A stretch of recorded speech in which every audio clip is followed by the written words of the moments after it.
Good evening, everyone, and thank you so much for joining us. We appreciate your time this evening. We have a very informative presentation coming to you this evening. So I'm just going to give a couple of tidbits as we get started, and then I'm going to pass it over to our main speaker for the evening. My name is April Cleary. I'm with College Foundation of North Carolina. I'm the Assistant Vice President of College Access and Community Outreach, and we are excited to have you here tonight to talk about Residency Determination Service, or as we call it, RDS. It is an integral part of your student's college admissions process. And speaking of October, so October 1st, October kicks off our North Carolina Countdown to College programming for the month. So we encourage you to check with your school counselor or college advisor for any programs that are happening in your school. In addition, we'll have programs offered to you virtually. You can access these by going to cfnc.org/events or cfnc.org/C2C, which is Countdown to College, and I will put those links over in the chat for you momentarily. So we have some great programming happening for you all month in October. There is a virtual career fair focusing on trades and apprenticeships. There's College Application Week, which is the week of October 17th through October 21st. And that is the week where many of our colleges and universities waive their admission fees for the week. So we have a lot going on, like I said, and I will put them over in the chat. If you don't mind staying muted, that would be wonderful. Feel free to send any questions you have over in the chat, and we will work on those as we go through tonight's presentation. Otherwise, we have Meredith Hardy for you this evening. She is the RDS Program Manager at College Foundation, and she's going to be providing you with some great information. So without further ado, I bring to you Meredith. Thank you so much. Hi, everyone. My name is Meredith. Sorry, my video is not working. I got a new laptop, and of course, nothing works on that. So I do apologize about that. I'm born and raised in North Carolina, went to NC State, graduated back in 2007, and I've been at College Foundation since 2011 and been with a residency since its inception back in 2016. So I've been with this since the very beginning. So residency is for this is for tuition purposes. So this is not residency for taxes. This isn't residency for any other purposes than for college tuition, being in-state or out-of-state for tuition purposes and getting state grants and scholarships. No other residency part is included with that, just for college. So that's the first thing we definitely want you to know. So let's go ahead and start. When you go to our website, you're going to complete an online determination. And you'll get an initial consideration, and you're going to do this. My slideshow to work here. You're going to do this if you're an undergraduate, a graduate, or any professional programs. All of them in North Carolina are using RDS. We have other ways after you do your initial consideration, ways to get a new determination if needed. And as you can see, it's only about 21% of students have to come back through the system to get a new determination and have us relook at their information. So what you're looking at, why do you complete that initial consideration? So every student that is trying to go to school in North Carolina, they're usually going to need a residency determination number. We call it an RCN. And what this does is this tells your school that you are eligible for in-state tuition, as well as eligible for North Carolina state grants and scholarships. And you get eligible through that through filling out your FAFSA. So this is the primary step that you take. Essentially what happens, you fill out an online interview. We're going to ask you some questions, and we validate that information through different means to verify that you are here in North Carolina. We look at things like your DMV records, your voter registration, how you file your taxes, little things like that, and then we can validate this information. And as long as all of the information comes back and we're able to validate that information, you can get in-state. So that's kind of the basis of this. Some information that is usually needed. The student's personal identifying information is always going to be needed. Depending on the student's age, parents' information is usually needed. Sometimes we may need taxes, DMV information, other things like that, but we may need documentation in certain cases, and you'll get asked for that on the website. So you've completed an online interview on our website. Again, our website is ncresidency.org, and you will see right there on the home page, it says complete residency determination. That's where you click, and you just keep clicking from there, next, and it'll take you through the process. At the end of the whole process, you get this screen, and it gives you your residency certification number. And that's the important number that you need. That is the number that when colleges have this number, they'll be able to pull your current information. Whenever you get this, it is automatically sent to the colleges. It's an electronic system, so there is no time lag in between when you get this and when the school can read it. So it is automatic. You can log back in and view this at any time. Now, like I was saying earlier, sometimes documentation may be needed, and if that's the case, the website will look something like this. You'll see there in red that we might need some documents. In this case, we needed a green card from someone. So that's where you upload documents. And you can see here on the website, we try to make it as easy for you as possible. It says, have we received your documents? No. And then you'll see there on the right-hand side, has my information been validated? No. So this isn't done yet. So you know that you are good to go when you see this next screen, which has yes, green yeses everywhere. Your documents have been received. You are a North Carolina resident. You're eligible for in-state tuition, and your information's been validated. So that is essentially what you are looking for. Now, during this process, if documents are being requested or anything like that, we do send email and text reminders so that your student and you are well aware that there's some information that's needed. Now, if something happens and you miss sending something in or something goes wrong, that's not a big deal. We have something on our website that you can request at any time. It is called a reconsideration. A lot of people have to do them. It's not a big deal. So if you go through the system, you get out of state, it's okay. It's not a big deal. You can do a reconsideration. We can always look at you again. Sometimes you haven't met the full 12 months. Whatever circumstances you have, the reconsideration lets you complete the online interview again. So you always have that option. So if you get out of state the first time, it's not a big deal. Now, after you do a reconsideration, let's say you get out of state again, and you're like, I feel like I did everything correctly. Again, what we have is within 10 days of a determination, you can request an appeal. And what an appeal on our website does is it lets you type in the reasons for why you believe your determination is incorrect. And then at the end, it'll allow you to upload any documents that you feel would help. Again, the documents we really look at are like, where is your DMV records? Where are you registered to vote? Where did you graduate high school? Are you working here? Did you file taxes here? Are you getting government assistance here? So it's, the basic things that make you a North Carolina resident. But you can upload whatever you want, and then a human being will sit down, look at all of the online interviews you've completed, look at your information, and they can reach out to you person to person if needed, and you can explain your situation. So if there's ever a situation that might be an odd situation, or you're just not getting the determination you feel like you should be getting, there's always an option, and that is on our website, and it's called an appeal. If for some reason that is still an out of state and you believe we've done an incorrect job, there is another level to that. It is called the SCAA. That is the State Education Assistance Authority. They are our governing body. They will review and make sure that we are following the law per North Carolina state law. So we do have that available to you if it comes to that. Hopefully it does not. I know we have had students come through and request it. We don't, it's very rare that it gets overturned. I don't think one has gotten overturned in the past 3 years. So yeah, just keep that in mind. We try to make sure we're doing things as correctly as we can. So a few basic concepts about this whole process. So basic thing, you have to have been a resident of North Carolina for 12 months, and you have to be domiciled. So there's a difference between having a presence in North Carolina and being domiciled in North Carolina. For instance, you can own a vacation home here, you can pay property taxes here, but your domicile, where you're working, where you're paying taxes, where your DMV stuff is another state. So that's why we look at things like that to verify that you're not just residing here, just having a utility bill isn't enough. It's that all your all of your acts with the government, acts with the state, all point to North Carolina.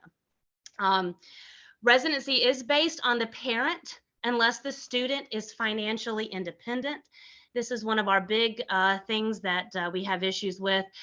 Students turn 18 and think that they're independent and everything is based on them.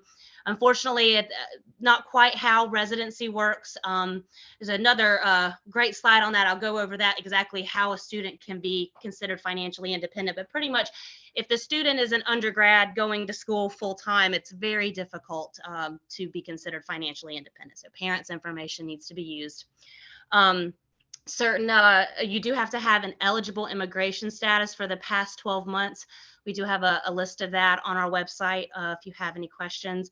And then McKinney-Vento, that we do always get questions about that. That is a distinction that students get at the high school level. That doesn't necessarily, we look to that, but that's not an end-all be-all for determining if a student is an in-state resident. And if you don't know what that is, then you don't need to worry about that. So residency is based on the parent's domicile unless the student can meet specific criteria.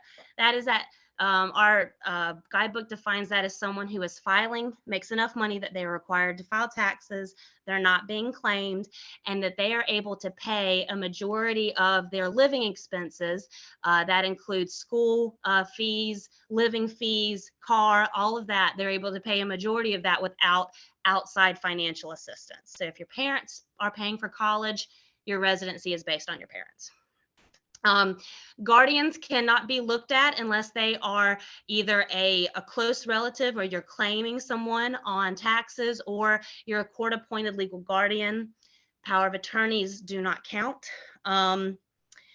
There is a 5-year rule that it's used for people that have lived here for 5 years or more, but maybe don't have a lot of the information that we're looking for. We can work with people in an appeal situation. So it's one of those things where if you have, sometimes an odd situation does have to go to an appeal when certain circumstances may happen for unique situations. If you have a parent that does not want to provide their social security number, we can get documentation other way. We'll just have to request documents versus validating it through an electronic system. We will need some documents, but if that is the case, you will have to request an appeal in those cases. And we can get documents that way.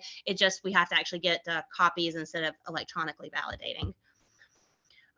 If you do have a student that is a DACA or an undocumented student, unfortunately by law they're ineligible for residency for tuition purposes. If you have a situation where you have undocumented parents, that is not a big deal because we're just validating the student. So usually in these cases, you have to complete a reconsideration. You may get out of state the first time around. And you just have to kind of come through, so someone may have to look at your situation.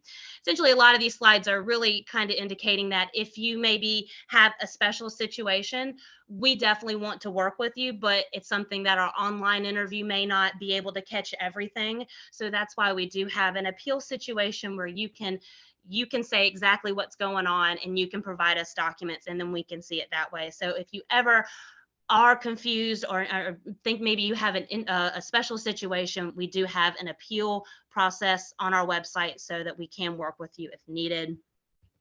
Same thing if you have someone unstable, any kind of situation where, again, it's going to be a special situation, we have ways to work with you. So don't just give up on the process, request that appeal, and we can definitely work with you. Now, the great thing about RDS that we started doing that's new is that if you stay continuously enrolled at your college that you're at, then you will constantly get in-state residency through RDS. So meaning once you complete RDS your senior year and you start your freshman year, as long as you stay continuously enrolled in the state of North Carolina, you will not have to complete another residency determination again, unless you want to go to grad school. You do have to complete a new residency determination if you go to grad school. But if you stay continuously enrolled your 2 or 4 years and you never stop, you never will have to do residency again, unless your school requests it, but that would be a special circumstance. Oops, sorry. Common issues and tips. RDS uses the CFNC login platform. A lot of students in middle school get ushered in by their counselors to make CFNC logins. So sometimes students have a CFNC login, and the website will tell you to, you cannot, you have a, I'm so sorry. You have a login that's already there. Please make sure to give us a call. Every login is associated with each student. So if you make a new login profile, it's not going to work because your information's already with another. So just make sure you don't create more than one account. If the system says you have one, please give us a call. Make sure you are doing this. If there's any seniors here, this is about the right time to complete your RDS. You just don't want to do it before your senior year, because the determination is good for 15 months. So you just want to make sure your expiration date is after your freshman start date. Big things that we have issues with is when we link this up to the schools, we have to make sure that your name, your first and last name, your date of birth, and your social security number all match up with each other. So one of the big things that we get are names, date of birth, and social issues. So really make sure that those are all correct and that's your legal name. Double check your social. We get a lot of incorrect socials. Make sure you're not skipping too many questions. Even if you've lived here your whole life, your social security number does not magically pull up information. That's a very common, people think that your social just pulls up your history, and it does not. So just make sure you're answering all of the questions as well as you can. Another thing, students claiming to be independent from their parents, but do not provide evidence of income. So again, if you are claiming to be independent, you are going to have to prove that you are financially independent. Just some information regarding some of our immigration statuses, and also regarding FAFSA, who is eligible and who is not eligible. So if you want to go back and look at this, you are welcome to.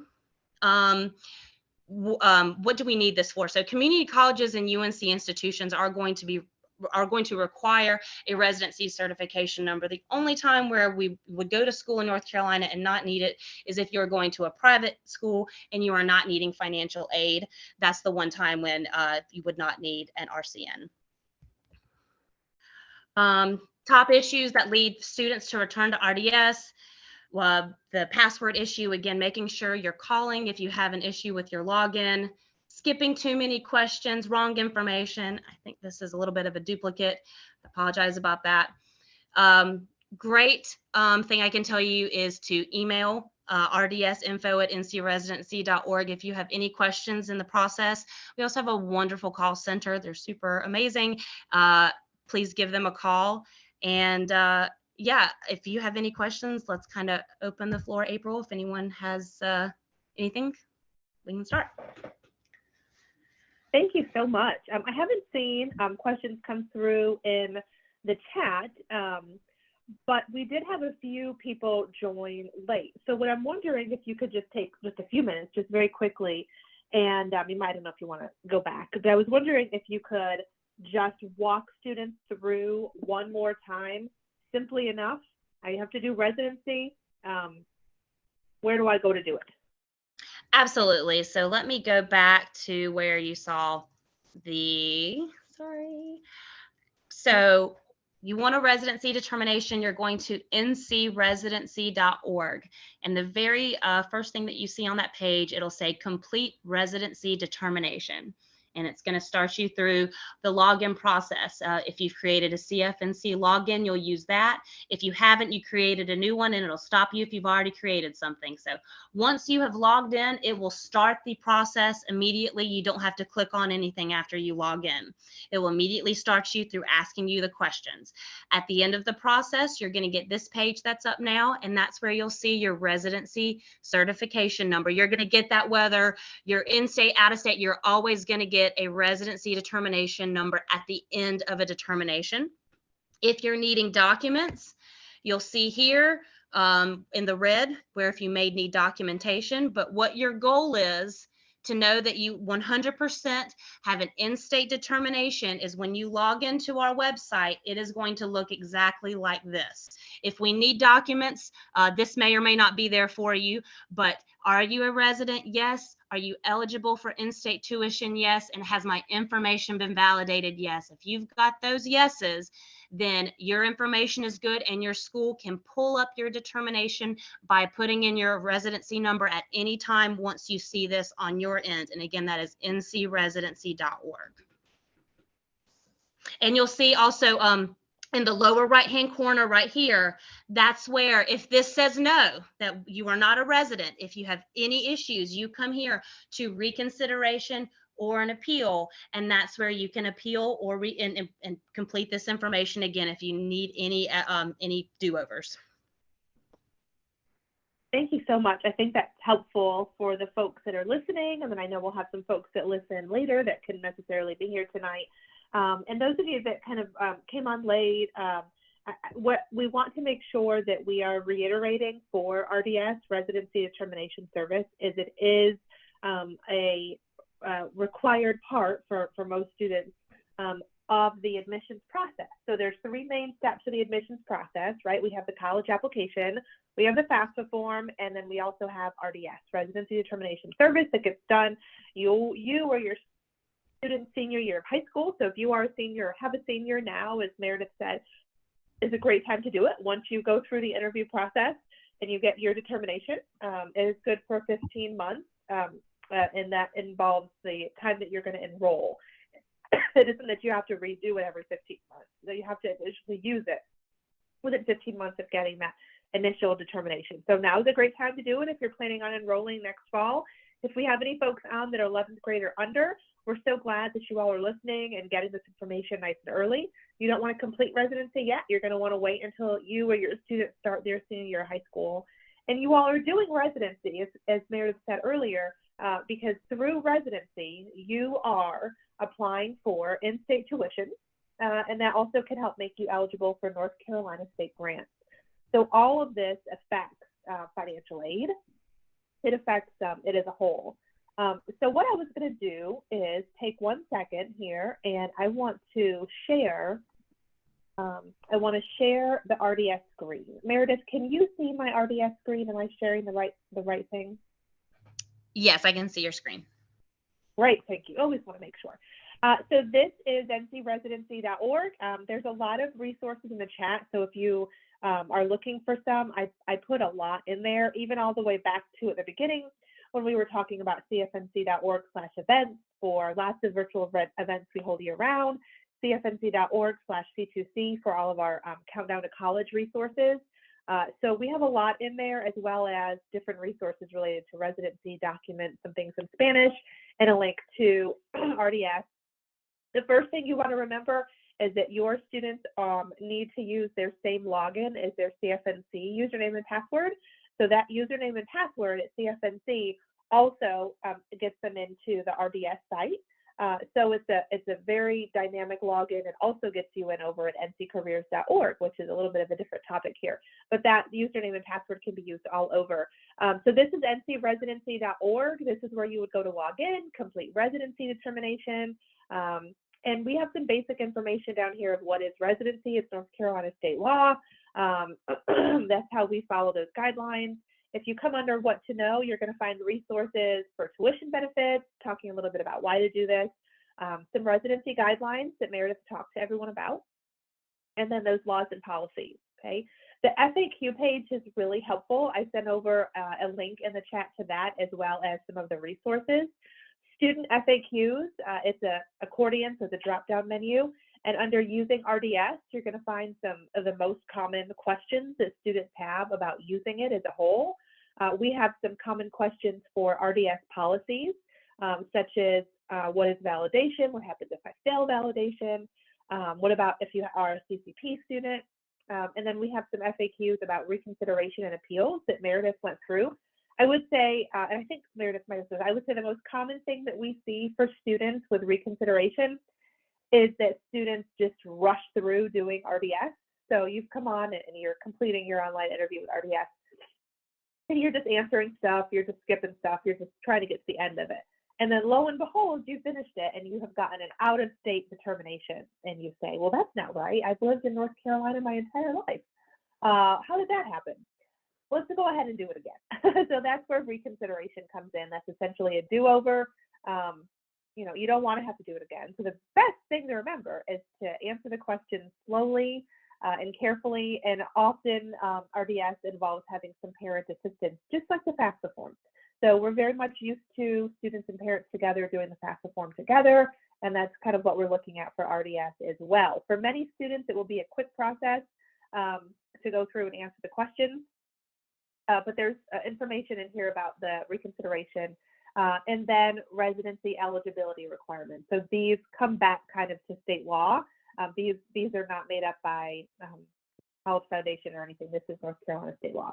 So you'll find information there. And then under resources, there is information for both students and parents, and then advisors and counselors. I sent a link over for the student and parent information. There's a webinar you can watch that would be quite similar to this one. And then we have some other resources that are just documents that can help you in English and in Spanish. So a lot of resources in here for you. Contact information, which I sent this link over in the chat as well. So we have information on how to contact us to get some help. And then I know Meredith shared that as well. Okay. So yeah, we have a great question that has come through the chat. And I want to make sure that I am sharing the right screen first. Okay, good, I'm sharing. I want to make sure I have CFNC up to show you a couple things on here. So what do you do first? FAFSA, RDS, applications, where do you begin? So one, try to remember not to get overwhelmed. There's a lot to do senior year. It's just kind of the way it is. That's why we have a lot of different programs the month of October and then some in September, just to kind of give you some information to get going. It doesn't really matter which you do first, FAFSA or RDS. If you have a senior or are a senior, you could go ahead and do RDS now. The FAFSA form for the 2023-24 school year does not open up until October 1st. So you can't do the FAFSA yet, but you can do it October 1st and on. Good idea to get it done this calendar year. The earlier the better, because state aid does run out eventually. But you don't necessarily have to complete it on October 1st. So that's when it opens. And then RDS is available year-round to complete, but you just want to make sure you wait until your senior year to do that. So you can do that now. So it doesn't matter whether you do FAFSA or RDS first. Now, do keep in mind that when we talk about college applications themselves, depending on where you're applying, you might want to do RDS before you fill out your college application. So I'll give you an example. All of our North Carolina community colleges require your RCN, which is what you get after you complete RDS. That's your residency certification number. So that you get that, like I said, after you complete RDS. All of our North Carolina community colleges require that RCN to be on the application as you fill it out. So if you're looking at some of our community colleges, you probably want to complete RDS before you do your application. Now, all of our institutions will require your RCN at some point. And if you have it done, you can certainly fill that in on your applications when you complete them. But you don't necessarily have to do RDS before you do your college application. So it's a lot kind of to do all at once. And the moral of the story is it doesn't matter if you do your FAFSA or RDS first, but it might matter if you do your RDS before that college application. Okay? So lots of things to do, right? Lots of fun stuff to do.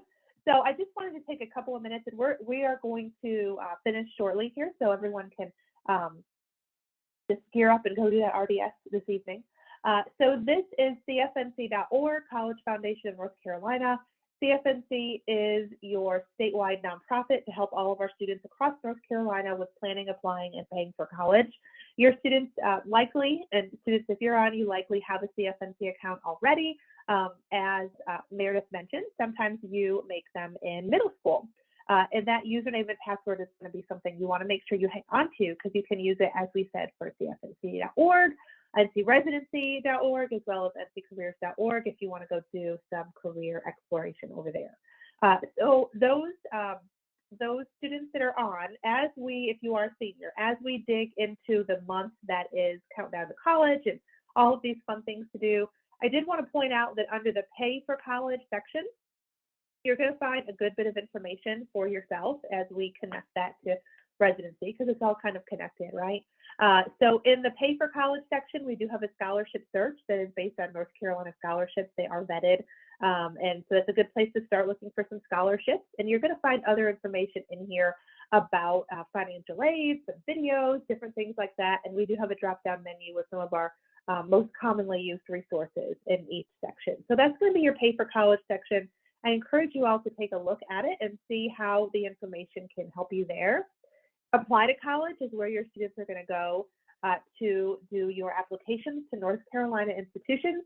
Keep in mind that those colleges waiving during college application week, you must come to CFNC.org. It is a CFNC initiative. The list of colleges waiving fees will be released on October 1st. So that is coming. CFNC.org/C2C is our short link for Countdown to College.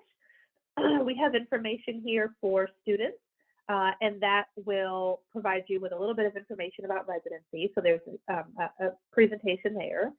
We have information on the FAFSA form, and then it talks a little bit about the decision day that was held at West Charlotte High School a few years ago with a really fun celebration. So wanting to touch on a few of those things as well as some helpful links over here for you. Okay. The other thing I want to point out is the 2022 event schedule. Okay. These are all of the events we have going on through October for students that are all virtual. You likely have some events happening in your high school specifically, but these are what we're offering virtually. Week 1 of October of Countdown to College, we always have a focus on planning. So if you're not sure where you're applying to as a senior, let's focus on that a little bit, especially during week 1. So one of the things that we will be offering that week is a virtual career fair with a focus on trades and apprenticeships. That'll happen on October 4th from 3:30 to 5, and we will have a panel on to talk about those. And we have some other events happening virtually as well. These are short presentations followed by Q&A period. And this will talk a little bit about career resources. Where do I go for this? Does anyone know about, a school that offers blank? And we'll see how we can help you out with those. Week 2 has a focus on FAFSA and RDS. So we encourage you to do those during that week. You certainly don't have to. It is a good idea to do FAFSA and RDS at the same time if you have the time, because you need legal guardian or parent information as you go through and do each of those. But we will have a couple of sessions during that week. The third week is college application week. And then week 4 of October is a week that we call I Applied, Now What? So I've done my FAFSA, I did a residency and or applications. What happens next? What am I waiting for? Okay. What can I expect to come? So we'll focus a little bit on that during week 4. So CFNC.org/C2C is the website. I'll throw it over in the chat again. Does anyone have any questions that they want to unmute and ask or send over in the chat feature? Or Meredith, is there anything that I didn't mention that you wanted to mention? No, I think we covered most everything, so I think you did great. Thanks, April. All right. Well, thank you all for joining. We really appreciate it. Wish you good luck as you go through this venture. You can do it, and we have a lot of resources to help you through the process. So thank you all so much, and thank you to Meredith Hardy for being here to represent Residency Determination Service and provide us with such great information. A copy of this recording will be available in the next week or two, and I will make sure that I send it out to all folks who registered for the program, so you have it. Thank you all again for being here. We appreciate your time. I hope you have a good night.